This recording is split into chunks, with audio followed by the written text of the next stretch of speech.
Hola, mi nombre es Leonardo y mi pregunta es ¿cómo contempla el cristianismo posturas como el nihilismo y la negación de un fin teleológico y teológico último debido a lo entrópico de nuestra existencia? Bueno, lo primero es que hay que traducir al español esta pregunta, porque tiene una serie de términos que la mayoría de las personas no entendemos. Así que voy a ser de traductor y luego voy a tratar de encontrarle un hilo de respuesta. Comienzo por aquí, porque la pregunta dice, ¿cómo reaccionamos los cristianos al nihilismo? Así que allí está mi punto de partida.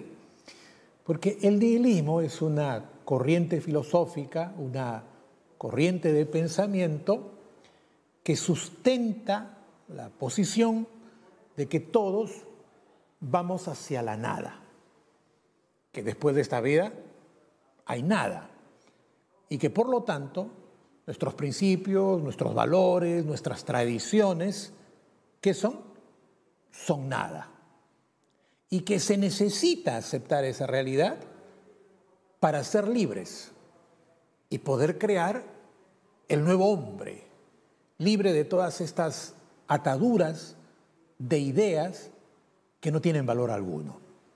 ¿Acaso la expresión más franca del nihilismo sea la de Nietzsche, que declaró: Dios ha muerto, nosotros lo hemos matado, ¿no? Entonces, ¿cómo reaccionamos a esa corriente de pensamiento que va directamente contra la posición teológica y teleológica, dice la pregunta, desde el principio antrópico? ¿Cómo se entiende eso? Entonces, sígame en este hilo de pensamiento. Al principio de la civilización, cuando nosotros no estábamos aquí, pero por los datos históricos podemos imaginar ese principio. El ser humano, sin los conocimientos ni la técnica que hoy disfruta, vio su entorno y encontró que habían fuerzas que eran notorias e importantes: el fuego, el agua, el viento, etc. Y a partir de esas fuerzas fue explicando su realidad, convirtiéndola de una o de otra manera en ídolos, en dioses que respondiesen a su inquietud. A medida que el conocimiento humano aumentó, esas ideas fueron cediendo a otras. Y los pensadores griegos empiezan a pensar en torno a la realidad, al ser humano, y van entendiendo que el hombre es el centro de todo. Una corriente de pensamiento que algunos siglos después, con Copérnico, con Descartes, quedará a un lado, porque resulta que esta vastedad que es el universo no puede tener como centro al ser humano, sino que nosotros, las criaturas, somos un pequeñísimo factor en la vastedad del universo. ¿Me están siguiendo? Por ejemplo, ¿qué cosa es grande? ¿Qué cosa es chico? ¿Qué cosa es profundo? ¿Qué cosa es simple? ¿De qué dependen esos calificativos? Antes, la medida para calificar esto o aquello era la realidad humana.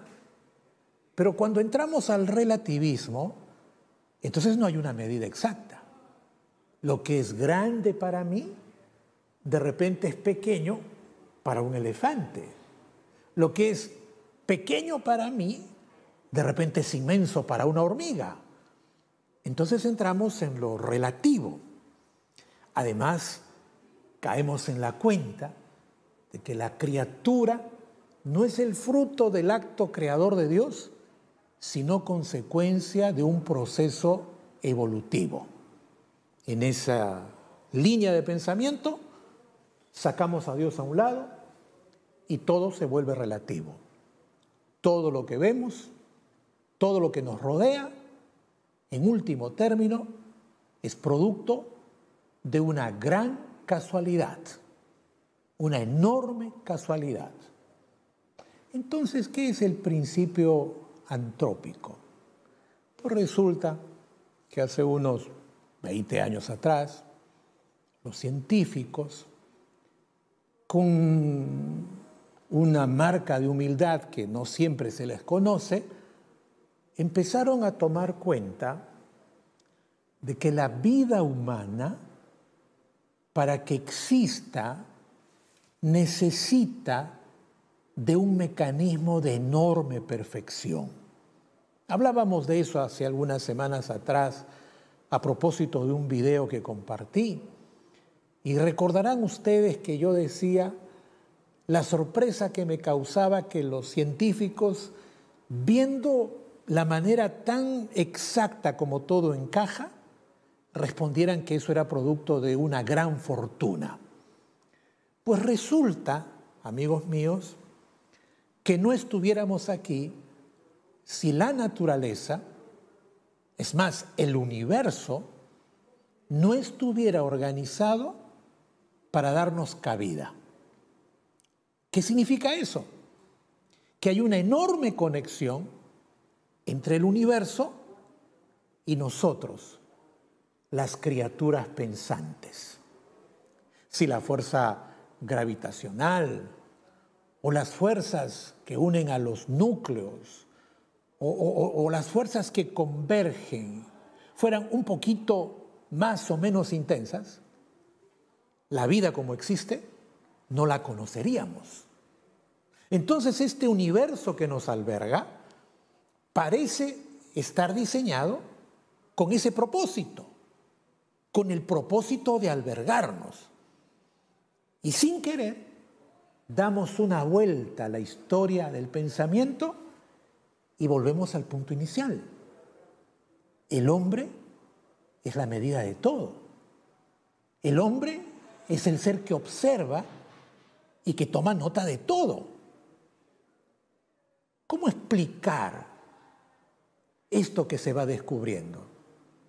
Hay solo dos opciones. O insistes en que esto fue producto de una enorme casualidad, o admites de que hay un propósito inteligente detrás de este universo en el que habitamos. Y si lo admites, saliste de la ciencia, pasaste por la filosofía y ahora estás en el campo de la teología. Dice la Biblia que el hombre es criatura a imagen y semejanza de Dios.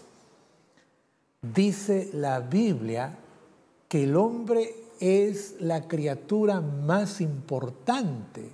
Por eso Dios envió a su Hijo para tener una conexión con Él.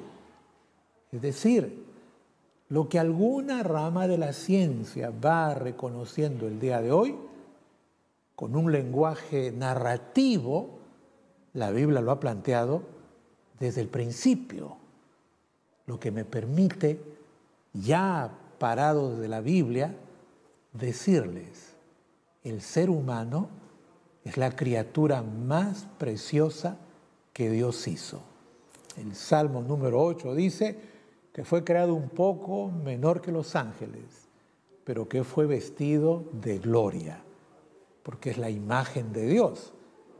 Este ser humano es el fin principal de Dios, redimirlo, restaurarlo y llevarlo a la plenitud. Así que no peleamos con la filosofía, abrimos nuestra boca y declaramos que Dios tiene la respuesta para todo. Por eso Jesucristo dijo, yo soy el camino vivo y verdadero. Ok, vamos a los comerciales mientras pensamos en esta pregunta densa y luego vamos a bajar un poco el tono para entrar a un tema un tanto cómico. Vamos a comerciales, volvemos después a La Biblia Responde.